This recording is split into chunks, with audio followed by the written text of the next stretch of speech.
Welcome to the selfgrowth.com show. My name is David Riklan, and I'm the founder of selfgrowth.com. Today, we'll be discussing solving humanity's existential crisis through the evolutionary development of consciousness. I know that's a very challenging concept, but we're going to delve in deep. There's a lot of problems going on in the world right now. To help us understand these topics, I'm excited to interview Santosh Krinsky. Make sure you have something to write with. We're going to be sharing a lot of information today. Before we get started, I want to take a couple of minutes and share some information on Santosh. Santosh Krinsky has been studying Sri Aurobindo's The Life Divine since 1971, and we'll be getting to some detail about who he is and why he's important. He's lived in the USA, Europe, and India, and has been and remains active in the natural products industry since 1974. He's the editor at Lotus Press, a publisher of books on spirituality and wellness with a special focus on Ayurveda, Reiki, and herbalism, and the writings of Sri Aurobindo. He is himself the author of 13 books of readings focused on the works of Sri Aurobindo, and he publishes a daily blog post as he expands his study. Santosh is president of a nonprofit institute for holistic education, which is dedicated to the work of integrating spirituality into daily life. He resides with his wife, Karuna, hope I get the pronunciation right, in Honolulu, Hawaii. Santosh, welcome to today's show. Well, thank you. It's my pleasure to be here. All right, very excited. A lot of deep topics I want to cover today, and we're going to delve in deeply. But the first thing I want to start with is something I mentioned in terms of our broad topic. What is the existential crisis of humanity today? So let's take a broad look. What is that? Well, essentially, we're looking at a lot of changes that have taken place since the Industrial Revolution, to the point where we are experiencing massive species die-off on the planet. Yep. Climate change, the development of weapons that can totally annihilate humanity, but even more close to home, we have a very small percentage of people on the planet who live like the greatest kings or maharajas in history, while billions of people are barely able to survive. We have a freshwater crisis that's going across the world. We have a food crisis. We have a lot of tensions because of these issues that's leading to mass migrations and warfare, and a lot of saber rattling going on around the world now. Clearly, humanity has dozens of ways to destroy ourselves and the planet right now that we didn't have 200 or 300 years ago. And people are anxious, fearful, and confused about what to do about it, because these are such massive problems. Someone mentioned to me just this morning that even Warren Buffett, with all his billions of dollars, says that he cannot solve these type of problems, and it makes him confused, fearful, and concerned. Thank you for mentioning that to me this morning. You're welcome. It's interesting. There's been no time in our history like this where we have, as you mentioned, just so many means of self-destruction, self-annihilation, like never before. It's amazing that we put ourselves in a position, but with that, hopefully, and we'll be discussing today, some things that we can do, that individuals can do, and we can do as a society and mankind to offset some of these challenges that we deal with. So I want to take a minute, because I know one of the things you've done is you focused on studying Sri Aurobindo's life and his works. Why is he important? Why is he important in general? And how do some of his teachings apply in what we're going to be talking about today? Okay, well, basically, I should say I've studied a vast array of spiritual and religious teachings from around the world, Christianity, Judaism, Hinduism, Buddhism, along the way. So I'm not essentially limited there. Right. What I found in the work of Sri Aurobindo was he integrated a lot of disparate facts that we do not normally understand the common thread Mhm. about, and showed that there is an evolution of consciousness that has been taking place on our planet since its inception as a ball of fiery matter, up to the point that human beings came forward. And people have misunderstood the idea of evolution. They think it's some kind of situation where man descended from the apes or whatever. And whether or not that's physically true about the physical evolution, more importantly, he speaks about an evolution of consciousness. Right.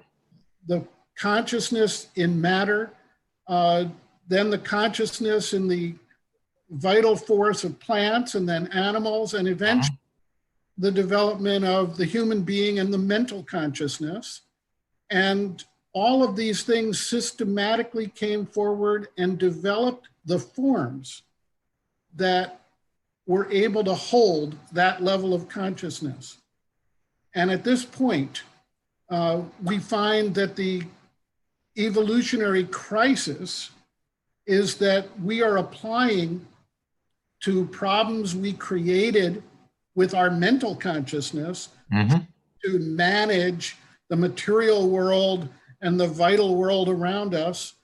But with the limitations of the mental consciousness, we've created a hole for ourselves that we've dug ourselves into.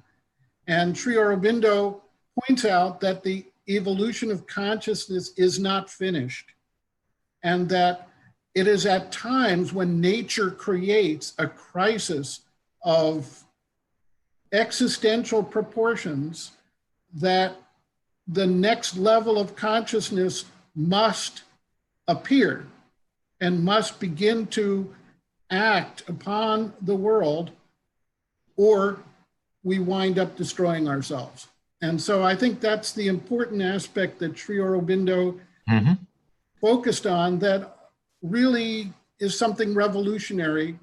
Albert Einstein said, we cannot solve our problems with the same thinking we used when we created them. And that's why we're all confused and fearful nowadays, because we keep trying to apply mental ideas and solutions to problems that now are far beyond what any mental solution can provide, which is why we have everyone shouting at each other and why we have gridlock in our society, because we're all seeing one little piece of the puzzle and saying this is the solution. And in fact, all of them have limitations and weaknesses based on the limits of the mental consciousness. All right, let me delve in a little deeper into a few things that you've said so far. So one of the challenges you mentioned in terms of trying to find a solution for this existential crisis is we really haven't evolved. Our level of consciousness hasn't evolved yet. Is that the main reason that past solutions, past things that we've tried have failed, or are there other aspects to it? Well, some of it is just we have used the mental power primarily to try to aggrandize ourselves materially and vitally. We use it to fulfill our desires, fulfill our greed. We don't even apply the mental consciousness in a way that uplifts us. It basically, we try to find ways to have more technology, have more recreation, have more enjoyment, and how to game the system, if you will. Right. Rather than understanding why it is we are alive and what it is we are meant to do with our lives on this planet. If we think that the entire purpose of the creation of the universe is to eat, drink, and be merry, well, frankly, we probably have too limited a viewpoint about things.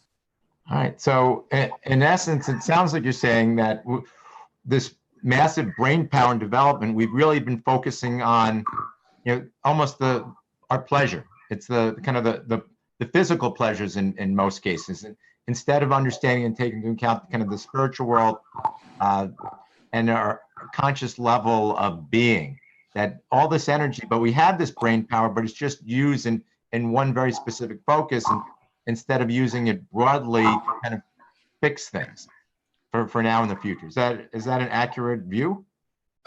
That's one side of the picture, and Okay. it's a good start, but we're not limited to the brain power of the mental consciousness.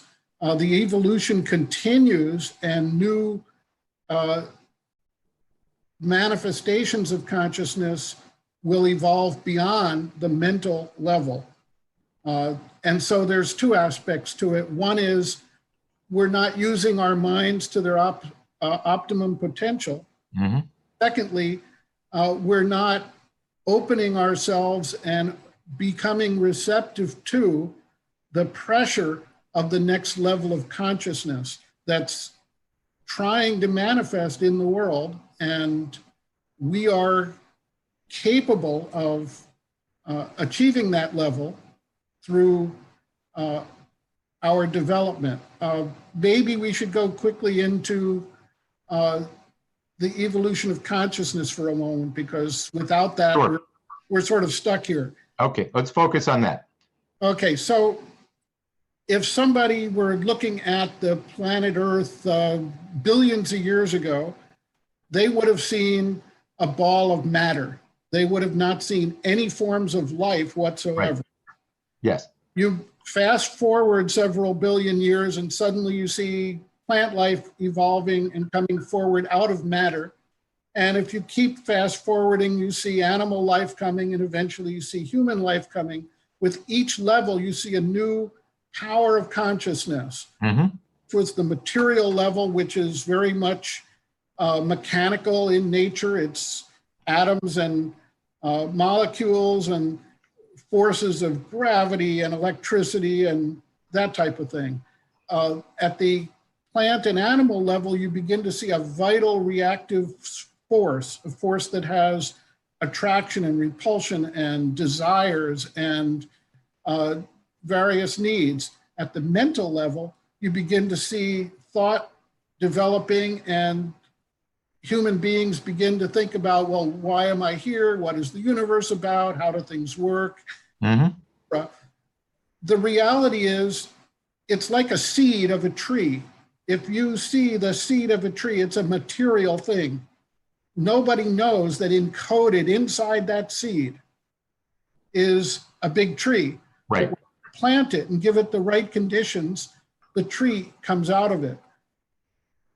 The world is pretty much the seed of development of the consciousness of the universe, you could say.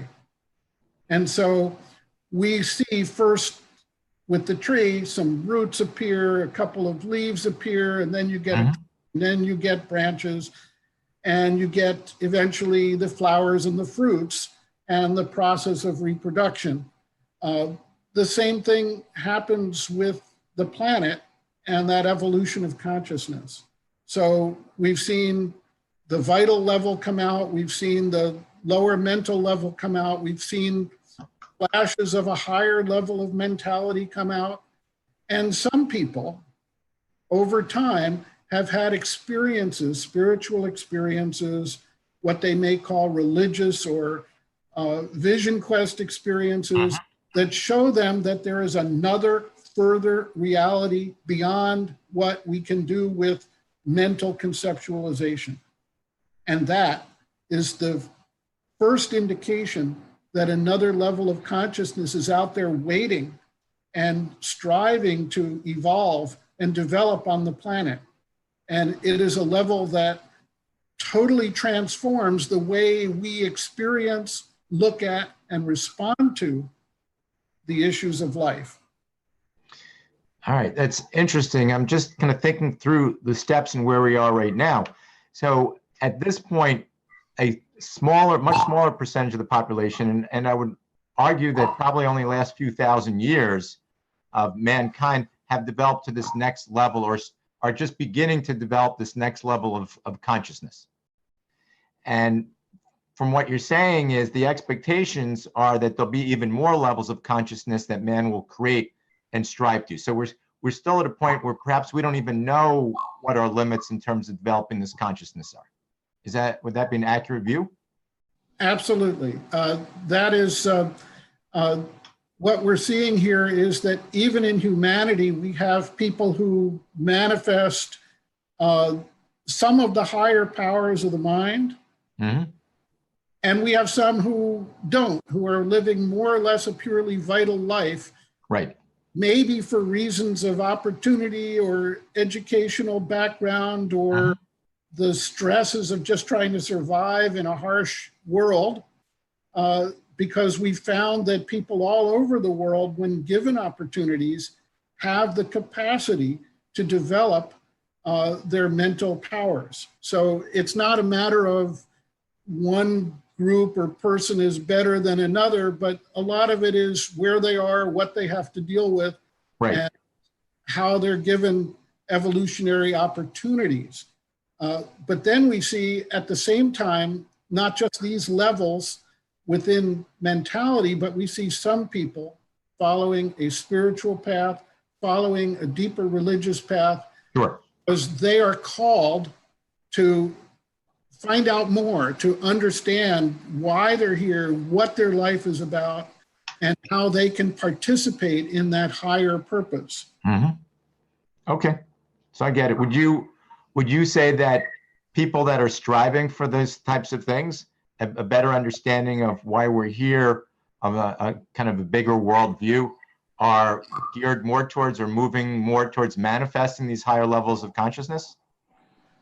Well, to some degree, I would say that all of us who try to live a spiritual or religious life or strive for higher things have different levels of where we are in that realization. And some have more understanding, some have less. Some, like me, have to spend 40 years studying one book to try and figure out what that book is about. So, you know, it's really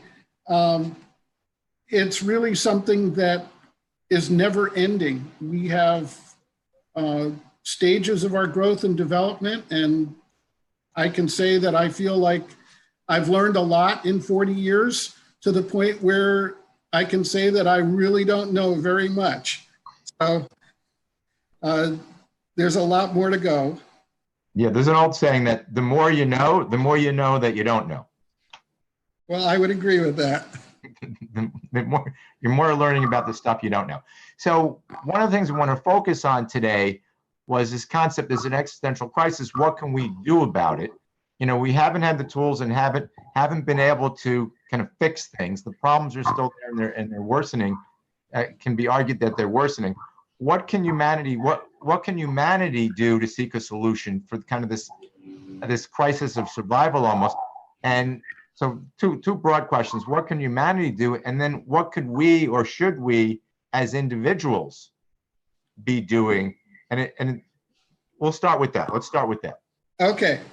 Well, first, I was always impressed by a particular statement of Sri Aurobindo's, which I'll share with you. And that is, to hope for a true change of human life without a change of human nature is an irrational and unspiritual proposition.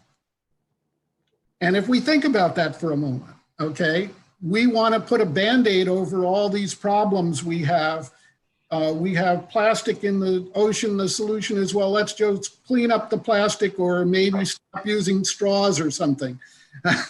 That isn't solving the essential problem.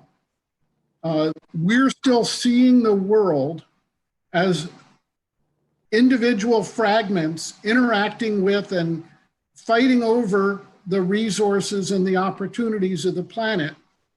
And we see ourselves as individual separate actors on a stage in a hostile world, basically.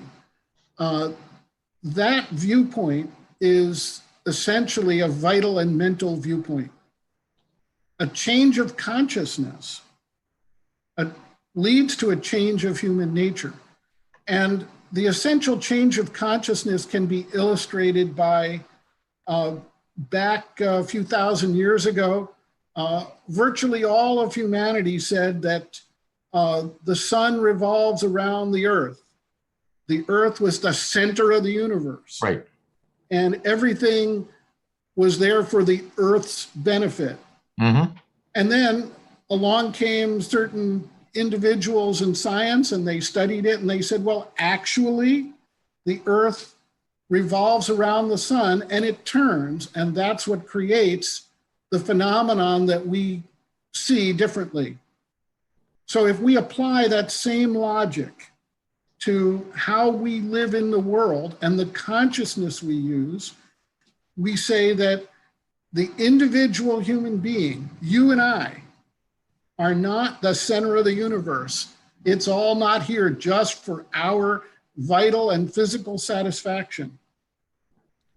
So when we see the image from the space station of planet Earth, and we see that it's one unified whole and not a bunch of different countries fighting with each other over resources, we begin to see the shift in consciousness that is both coming and necessary for us to change the way we relate to the problems we're facing.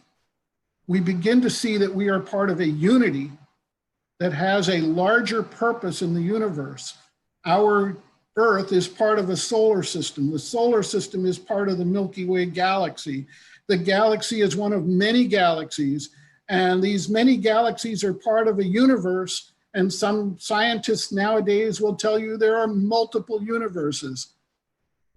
Is that all there so that we can enjoy our pina coladas on the beach in the evening? I don't think so. You see what I mean? Yes. So the essential change of consciousness is to shift from an understanding of fragmentation and division to a vision and an actual experience of unity of all humanity and all the beings on the planet. You know, we could not survive without the trees on this planet, even though we're cutting them down and burning them as fast as we can, because we are symbiotic to them. Mm-hmm. Think about that for a moment. We don't think about that. We think of trees as a resource to be used, to be cut down, to be utilized, or destroyed to make room for something else. But they create the oxygen that we need by breathing in the carbon dioxide that we excrete. So we and the trees are one symbiotic being, you could say. And trees means all the plant life, basically. Essentially, we can't live without them. They can't live without us. So why don't we recognize that? Why can't we live in that understanding of unity? When that starts to happen, because I'm now going to answer your question. Okay. When that starts to happen, both on the global level and on the individual level, it changes our entire relationship to each other and to the way we look upon the planet. And suddenly we realize that the other people on the planet are not our enemies. The planet is there to be shared among all the people and all the beings and animals that are on the planet, and to be honored and nourished and nurtured as our home, as part of our being from which we come. And at that point, we're not fighting over how I can grab more, but we're understanding how we can better apply the resources and not be wasteful and not be harmful planet to other people. And our whole vision of how to create international relations, how to deal with our world, how to apply science and technology, all of that changes. So then we come to the question, the second part of your question was, well, what can I do as an individual? And there are several things. these type of changes of awareness don't happen overnight generally or magically. Right. You know, back in the 60s, people thought they could take a pill and achieve cosmic consciousness. Well, okay, they got an experience of something that said they were not soul fragmented individuals, but eventually they come down and Right. they have to now deal with the fact that they still have to relate to their lives. Mm-hmm. So part of it is to undertake the mental and vital development that we said was not fully developed earlier, so that we become more understanding and appreciative. We begin to look for the unity and consciously relate to that unity wherever we can, start to look at our opinions, look at our desires, look at our needs, and try to make some adjustments to that while recognizing that that is not enough.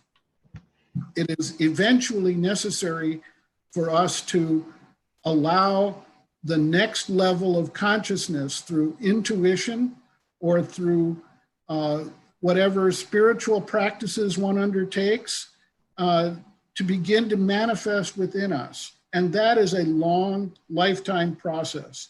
The sages, the rishis, the spiritual and religious leaders have all said that. Know thyself, be true to thyself, understand the oneness of humanity. Those are words until we begin to actually practice them. And you start where you are. You know, they say that one little ripple can change the universe, the butterfly effect. Sure. Well, what if 1,000 people start trying to see the world from this different viewpoint, become receptive to it, undertake their own spiritual practices? And let me say this, it has nothing to do with a specific religion, specific philosophy, or a specific practice.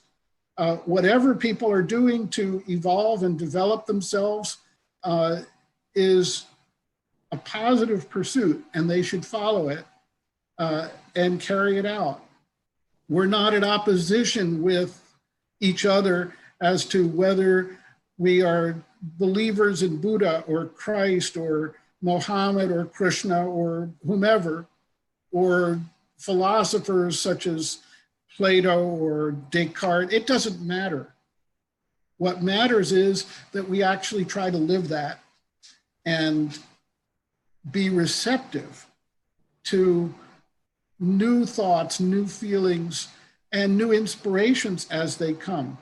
And what we see when that happens, the spiritual experiences described by the leaders of the world over centuries who have had these experiences, they tell you, you begin to experience a force within you descending from above your mind into your body and changing the way you react to things.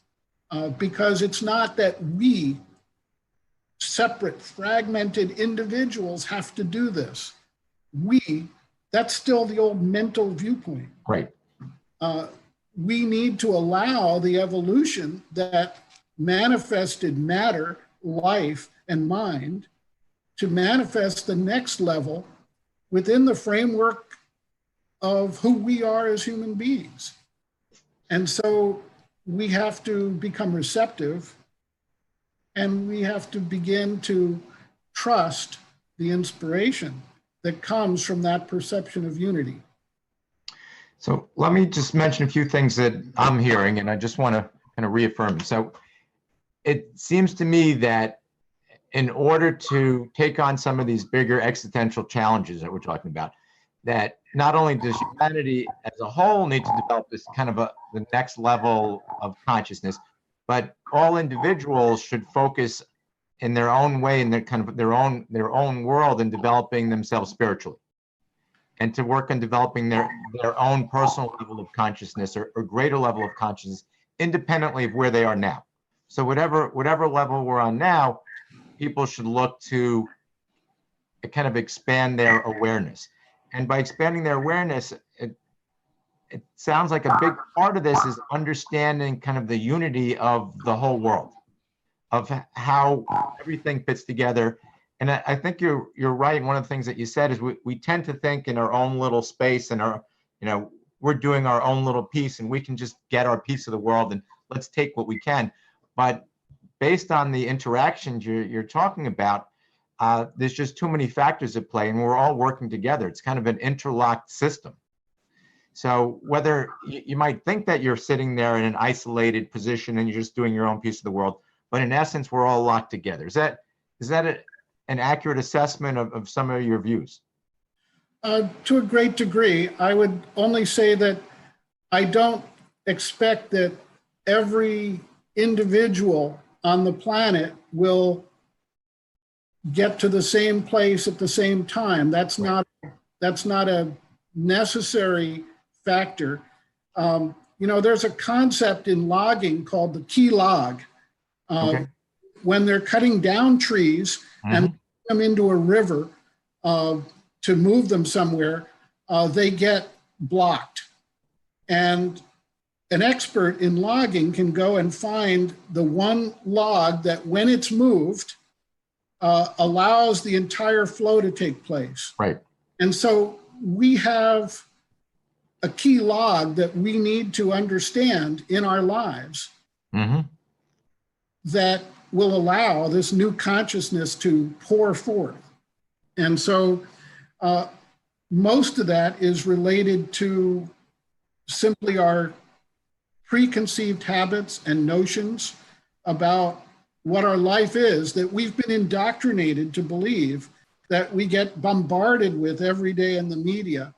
And it's really hard for any individual to get bombarded with that and still keep some sense of a larger purpose.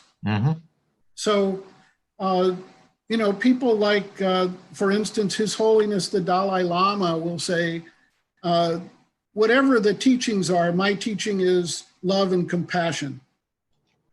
And others will say, well, it's having gratitude. These are emotions and feelings that open the being and make us more human, give us more relationship to one another, more understanding, more appreciation. And really, at this stage, that's the key log. We need to move people away from material gratification as their purpose to appreciating the wonder, the beauty, and the harmony of the world through compassion, love, gratitude, and reaching out to others and building bridges rather than setting up walls and putting us behind the walls with weaponry to fight off everybody else.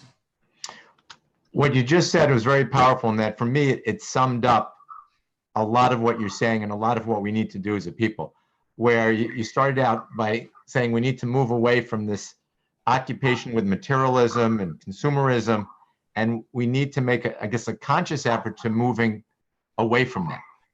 And that's a big change, because I think of how the world runs and it's driven.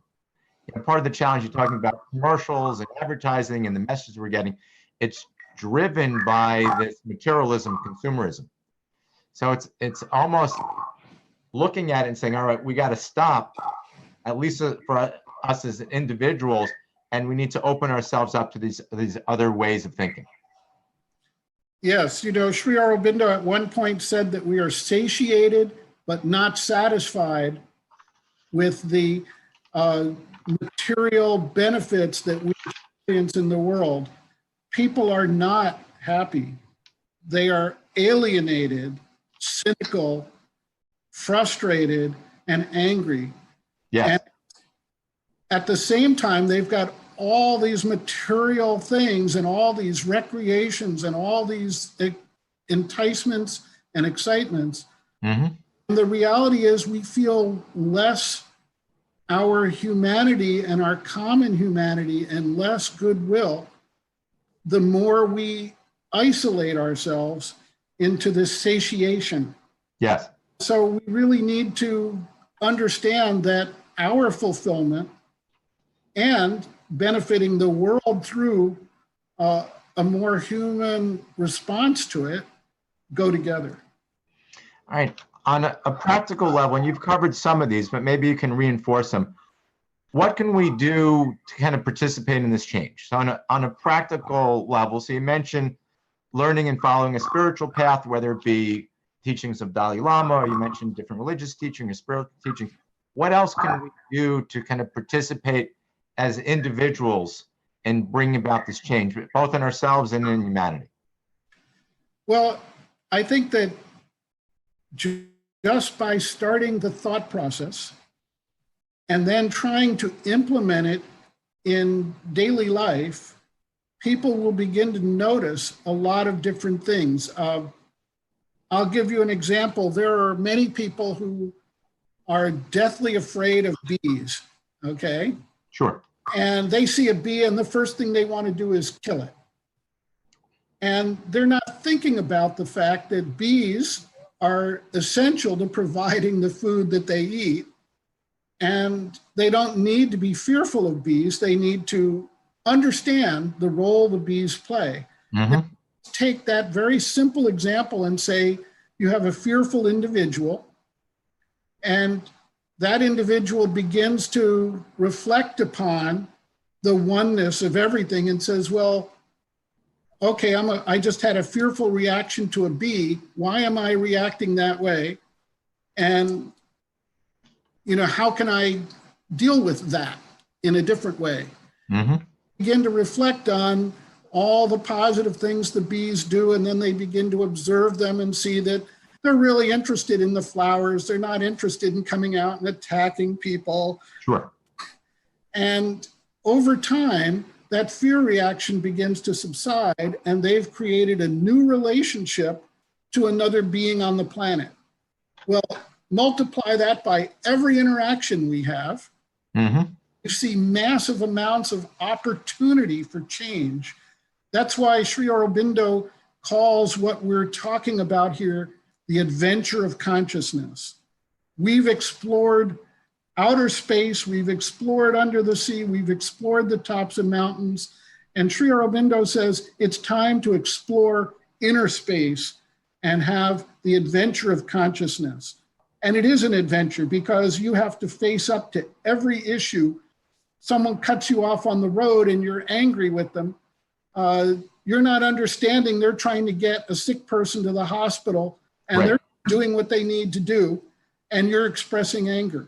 Well, examine that and find out why is it I'm reacting and how can I look at it differently so that I can have compassion towards that being and not let them live rent-free in my head, as someone has said. Yes, heard that before. Exactly. I like this concept, the adventure of consciousness. So there's a couple of things you said. I like that a lot. I also like the fact that we're kind of fighting to be satiated, but most people aren't satisfied. That's an interesting concept. And one of the things I hear a lot about, especially in the business world, but it's all over, that people are not engaged. They're kind of disengaged in their world. And we need to re-engage. And these are some of the ways he's talking about to kind of re-engage ourselves. So I want to take a minute over here. Obviously, you talked a lot about Sri Aurobindo. Can you just share website? What's the best way to find resources, more learning, more tools? Where do people go? Sure. We have a page called aurobindo.net on the internet. And that landing page will give some introductions. We'll introduce people to some of the books that he's written or some of the introductions about Sri Aurobindo and his work. I think that's a pretty good place to start. I should mention Sri Aurobindo was not interested in starting a new cult, religion, following, or anything else. His stated purpose was to support the evolution of consciousness on the planet, and each individual needs to find their way through there. his writings are meant to assist you in whatever your path is. Mm-hmm. He's not looking for someone flying the Aurobindo flag Right. and going to war with somebody else. On the contrary, if you're a Christian or a Buddhist or a Hindu or a Jain or an atheist, whatever, you can participate in this evolution of consciousness, and his insights may be useful to that process. All right, and I'm going to spell that out for folks who aren't looking at a link. It's aurobindo.net. It's AUROBINDO, aurobindo.net. All right, I just want to take a couple of minutes right now to give you a chance to kind of sum up any final message for our listeners today. Things you haven't covered, or any final message, what people should do at this point. Well, I'll give you another citation from Sri Aurobindo here that I think is salient. The most vital issue of the age is whether the future progress of humanity is to be governed by the modern economic and materialistic mind of the West, or by a nobler pragmatism guided, uplifted, and enlightened by spiritual culture and knowledge.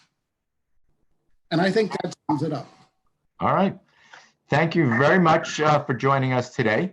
I appreciate you shared a lot of wisdom, some of your own wisdom and wisdom from Sri Aurobindo. I really thank you for joining us. And I want to thank everybody for listening today. And I want to implore folks, live a great, successful life. Thanks for being part of selfgrowth.com. Thanks for being part and joining us today. We'll talk to everybody soon. Thanks, David. You're welcome.